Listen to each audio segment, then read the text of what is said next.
तर एक राजकीय वर्तुळातून मोठी बातमी समोर येते, तीही जाणून घेऊयात। अजित पवार, सुनील तटकरे आणि मुख्यमंत्री देवेंद्र फडणवीस यांच्या रात्री जवळपास 1 तास बैठक झालेली आहे। राज्यात अनेक ठिकाणी एनसीपी ही स्वतंत्र लढण्याची भूमिका घेईल अशी या बैठकीत चर्चा झाल्याची माहिती सूत्रांनी दिली आहे। तर पुणे, पिंपरी चिंचवड आणि अमरावती मनपा यात एनसीपी वेगळी लढण्याची भूमिका घेत आहे। मुंबईत ही एनसीपी सुद्धा स्वतंत्र लढण्याची तयारी करत आहेत अशी एक चर्चा सुरू झालेली आहे। मात्र नेमकं या संदर्भात काय अपडेट्स आहेत ते देखील आपल्याला जाणून घ्यायचे आहेत। तर महायुती म्हणून 3 पक्ष एकत्र आलेले असताना एकीकडे आपण पाहतोय की भाजप आणि शिंदेसेना अनेक ठिकाणी एकत्रित जातीये, मात्र एनसीपी जी आहे ती बऱ्याच ठिकाणी आता स्वतंत्र लढण्याची तयारी करताना दिसत आहे।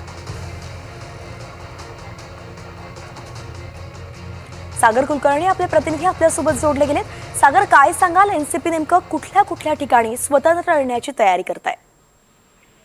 काल रात्री उशिरा अजित पवार, सुनील तटकरे आणि मुख्यमंत्री यांच्यासमोर झालेल्या बैठकीमध्ये जवळपास स्पष्ट ठरलेलं आहे की पुणे, पिंपरी चिंचवड, अमरावती या महापालिकांमध्ये शरद पवार राष्ट्रवादी काँग्रेस यांच्याशी कोणतीही युती न करता राष्ट्रवादी अजित पवार पार्टी ही स्वतंत्र पद्धतीने निवडणूक लढवेल।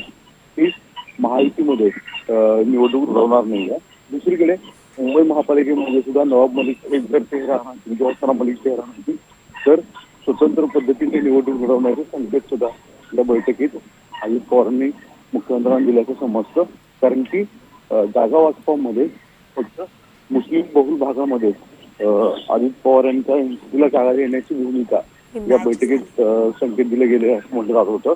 पण अनेक ठिकाणी इतर जागांवर सुद्धा अजित पवारांना निवडणूक लढवायची आहे। अशा परिस्थितीत पुढच्या 2 ते 3 दिवसामध्ये या संदर्भात अंतिम निर्णय घेण्याची शक्यता राष्ट्रवादी आहे। विशेष म्हणजे उद्या नगर परिषदेचे निकाल आहेत, त्या निकालानंतर अनेक गणित बदलू शकतात। एखाद्या संदर्भामध्ये काही ठिकाणी तडजोड सुद्धा केली जाऊ शकते अशी शक्यता आहे। त्या दृष्टिकोनातून काल रात्री उशिरा यात चर्चा झाली, पण पुढच्या काही दिवसांमध्ये याबाबतची अधिकृत घोषणा राष्ट्रवादी काँग्रेसच्या वतीने प्रदेशाध्यक्ष सुनील तटकरे सांगण्यात येतं आणि जाहीरनामा सुद्धा कदाचित राष्ट्रवादीचा स्वतंत्र असेल, जो स्थानिक स्वराज्य संस्थेच्या त्याच्या स्थानिक विषयांना घेऊन जाहीर केला जाईल असंही सांगण्यात येतं। एकंदरीतच सागर, आपण पाहिलं की तडजोड होतीये की आता एकला चलोरेचा नारा एनसीपी देत आहे, हे अगदी काही दिवसांमध्ये पुढे येणार आहे आणि त्या संदर्भातलेही अपडेट्स एनडीटीव्ही मराठीवरती आपण जाणून घेऊयात। तुर्तास एक पुढची बातमी आपण जाणून घेऊया।